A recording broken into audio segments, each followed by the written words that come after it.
లోక్సభ ఎన్నికల్లో భారతీయ జనతా పార్టీ విజయాన్ని అడ్డుకునేందుకు ప్రతిపక్షాలన్నీ ఏకమై ఇండియా కూటమిని ఏర్పాటు చేశాయి. హ్యాట్రిక్ అధికారం చేపట్టకుండా ప్రధానమంత్రి నరేంద్ర మోదీని ఇండియా కూటమి ఆపలేకపోయాయి. కానీ భారత కూటమి ఎన్డీఏకి గట్టి పోటీనిచ్చింది. ఇక ఫలితాల తర్వాత విపక్షాల ఐక్యత మెల్లమెల్లగా విచ్ఛిన్నమవుతూ వస్తోంది. ఢిల్లీ, హర్యానాలో కాంగ్రెస్, ఆమ్ ఆద్మీ పార్టీల మధ్య రాజకీయ వైరుధ్యం పెరుగుతూనే వచ్చింది. ఇటు మహారాష్ట్ర అసెంబ్లీ ఎన్నికలలోనూ కాంగ్రెస్, ఉద్ధవ్ ఠాక్రే నేతృత్వంలోని శివసేన మధ్య విభేదాలు స్పష్టంగా కనిపించాయి. ఇండియా కూటమిలో కాంగ్రెస్కి మిత్రపక్షాల నుండి వరుస షాక్లు తగులుతున్నాయి. ఇండియా కూటమిలో పార్టీల మధ్య ఉన్న విభేదాలు మరోసారి బయటపడ్డాయి. ముఖ్యంగా కాంగ్రెస్ అండగా నిలుస్తున్న ప్రాంతీయ పార్టీలు తాజాగా తమ స్వంత డిమాండ్లపై దృష్టి సారించడం గమనార్హం. ఇటీవల పార్లమెంట్లో కీలకమైన ఆందోళనలు జరుగుతున్నప్పటికీ ఈ వివిధ పార్టీల మధ్య సమన్వయం లేకపోవడం ప్రతిపక్ష కూటమికి సంక్షోభాన్ని తేలుస్తోంది. సమాజ్వాదీ పార్టీ, తృణమూల్ కాంగ్రెస్ వంటి పార్టీలు తమ సొంత రాష్ట్ర సమస్యలపై ఆందోళనలు ప్రారంభించాయి. ఎస్పీ, ఎంపీలు ఉత్తరప్రదేశ్లో రైతులకు న్యాయం చేయాలని పట్టుబట్టగా టీఎంసీ ఎంపీలు పశ్చిమ బెంగాల్కు నిధుల విడుదలపై కేంద్రాన్ని నిలదీశారు. ఇదే సమయంలో కాంగ్రెస్ ఆధ్వర్యంలో జరుగుతున్న అదానీ కేసు ఆందోళనకు ఈ పార్టీలు మద్దతు ఇవ్వకపోవడం బీజేపీని ఎదుర్కొనే ప్రతిపక్ష ఐక్యత మీద అనుమానాలను రేకెత్తిస్తోంది. రాహుల్ గాంధీ నేతృత్వంలో కాంగ్రెస్ ఎంపీలు పార్లమెంటు వద్ద నిరసనకు దిగినప్పటికీ మిగతా కూటమి పార్టీల నిర్లిప్తత ఈ పోరాటానికి ఊపందించలేదు. అదానీ వ్యాపారంపై అమెరికాలో నమోదైన కేసులు, మణిపూర్ అల్లర్లు వంటి అంశాలు కాంగ్రెస్ ప్రధాన డిమాండ్లుగా ఉండగా ఇతర పార్టీలకు వీటిపై పెద్దగా ఆసక్తి లేకపోవడం కాంగ్రెస్ ఒంటరితనాన్ని పెంచుతోంది. ఇండియా కూటమిలో ఈ విభేదాలు బీజేపీకి మరింత బలం చేకూరుస్తున్నాయి. పార్లమెంటులో ప్రతిపక్ష పార్టీల ఐక్యత లేదని చాటి చెప్పేలా బీజేపీ నాయకత్వం దీన్ని సద్వినియోగం చేసుకునే ప్రయత్నం చేస్తోంది.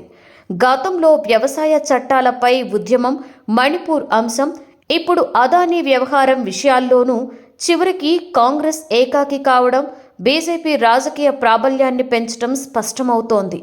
ఇప్పటికే బలహీనంగా ఉన్న కాంగ్రెస్ పార్టీ కూటమి అంతర్గత విభేదాల కారణంగా మరింత ఒంటరితనానికి గురవుతుండడం పార్టీ నాయకత్వానికి పెద్ద సవాలుగా మారింది. రానున్న పార్లమెంటు సమావేశాలలో ప్రతిపక్షాలు ఏకంగా ముందుకు వెళ్లగలిగితేనే బీజేపీని ఎదుర్కోవడం సాధ్యమవుతుందని రాజకీయ విశ్లేషకులు అభిప్రాయపడుతున్నారు.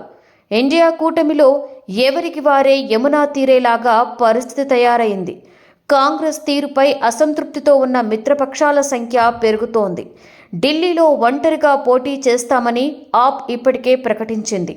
పార్లమెంటు సమావేశాలు ఇండియా కూటమిలోని విభేదాలను మరోసారి బయటపెట్టాయి. అదానీ అంశంపై పార్లమెంటు లోపలే కాదు బయట కూడా రచ్చ ఆగడం లేదు. మోదీని విమర్శిస్తూ రాహుల్ గాంధీ నేతృత్వంలో పార్లమెంటు మకరద్వారం దగ్గర విపక్ష ఎంపీలు నిరసన తెలిపారు. అయితే ఇండియా కూటమిలో రెండు పార్టీలు మాత్రం ఈ ఆందోళనకు దూరమయ్యాయి.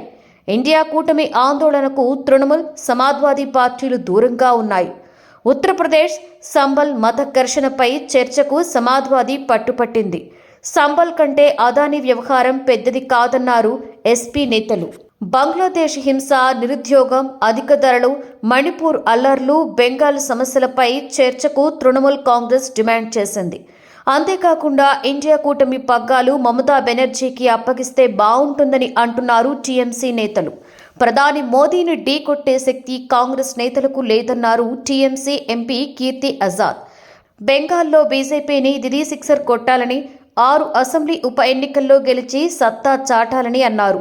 ప్రధాని మోదీ బెంగాల్కు వచ్చి మమతను విమర్శించినప్పుడల్లా ఆమె శక్తి రెట్టింపవుతుంది అన్నారు కీర్తి ఆజాద్. ఇక ఢిల్లీ ఎన్నికల విషయంలో ఒంటరిగానే పోటీ చేస్తామని, ఆమ్ ఆద్మీ పార్టీతో ఎలాంటి పొత్తు ఉండదని కాంగ్రెస్ పార్టీ శుక్రవారం నాడు ప్రకటించింది. రాష్ట్రంలోని 70 అసెంబ్లీ స్థానాలకు ఒంటరిగానే పోటీ చేస్తామని ఢిల్లీ కాంగ్రెస్ అధ్యక్షుడు దేవేంద్ర యాదవ్ తెలిపారు. ఏ పార్టీతోనూ పొత్తులుండవని స్పష్టం చేశారు.